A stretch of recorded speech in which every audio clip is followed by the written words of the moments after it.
Donc on le rappelle, Gérard Fauré, vous signez ce livre, donc Dealer du tout Paris, le fournisseur des stars parle. On va parler de Charles Pasqua, donc l'ancien ministre de l'Intérieur, qui est donc omniprésent dans votre livre. François Mitterrand parlait de lui en le qualifiant de diable. Comment vous le résumeriez, vous, Charles Pasqua? De diable aussi, hein.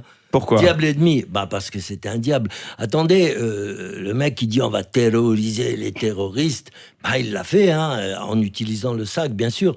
Mais il était hyper. Moi, je crois que c'était l'homme le plus dangereux de France. Et tous les grands gangsters étaient à ses ordres, au garde à vous, comme Gaëtan Zampa, Francis le Belge, tout ça. Tous les autres, ils étaient tous à ses ordres.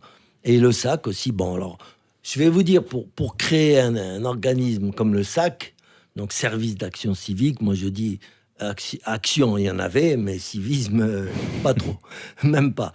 Donc pour créer un organisme pareil, il faut quand même s'appeler Pasqua. Je vais dire, c'est énorme. Il est allé rechercher des anciens de l'OAS, des tueurs avérés, des malades mentaux. Il fallait voir les gens, là, Jean Gilbert qu'il y avait, ou d'autres que j'ai connus personnellement au Maroc, à l'école. C'était pas des cadeaux, il y avait le chacal, il y avait... Ces gens-là, ils étaient aux ordres. Quand il leur disait allez tuer un Basque à tel endroit, en France ou ailleurs, ils y allaient, hein, sans discuter. Puis moi, j'ai voulu échapper à tout ça, et il me dit, écoute, n'oublie pas quand t'as fait sortir de prison en Espagne, où j'ai pris 40 ans de prison par contumace, plus tard, ouais. On m'avait chopé avec 1000 kilos de cannabis, ouais, que je réservais d'ailleurs à des amis de Pasqua, on va dire. Et voilà, il me dit maintenant... Alors lui, il touchait pas à la coke, hein, non, selon non, vous, mais il aimait beaucoup l'argent. Hein. Il aimait servait l'argent, de la drogue, peut-être du cannabis. Hein. Non, la cocaïne, c'était pas son truc.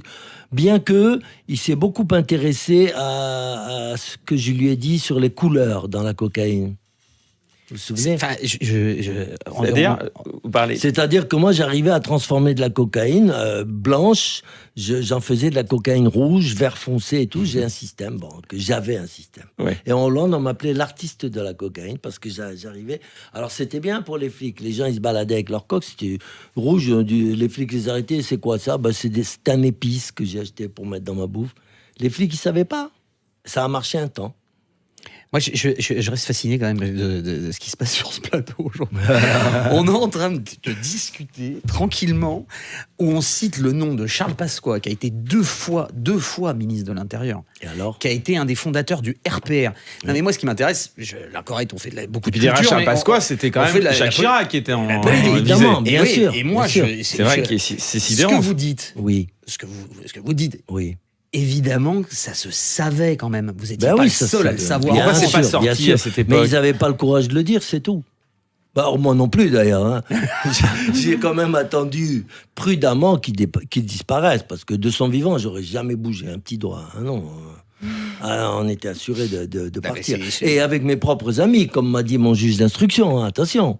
Mon juge d'instruction m'a dit, Monsieur Fauré, attention à ce que vous dites, parce que vous avez été vous-même membre du SAC, et vous savez de quoi je parle, vous savez de quoi sont capables ces gens-là.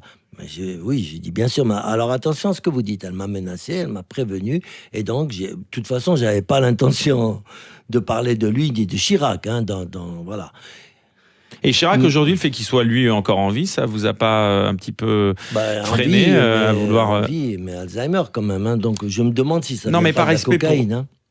Je me demande, j'ai aucune preuve, je sais pas. Vous avez conscience que c'est très grave quand même ce que vous dites, ça peut être de la diffamation. Je peux me demander, non, j'ai le droit de me poser des questions, c'est interdit. Attendez, on vit dans le pays de la liberté d'expression.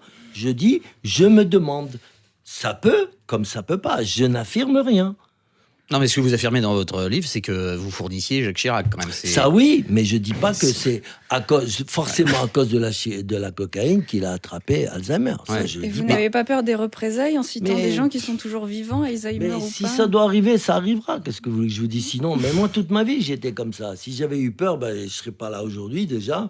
Je serais peut-être un petit fonctionnaire à 1500 € par mois et encore. Il y a un monde entre les deux quand même. Pardon? Il y a un monde entre petits. À l'époque, vous gagnez combien avec ce trafic? C'était 50 000 francs par jour. Pardon? 50 000 par jour. D'accord, on a bien entendu. Eh bien, écoutez, sur ce, il y a mon réalisateur qui me dit on va couper, on va s'arrêter là. On se retrouve dans un petit instant pour la suite des Incorrectibles sur Sud Radio avec Gérard Fauré à l'occasion de ce livre explosif, on peut le dire, Dealer du tout Paris.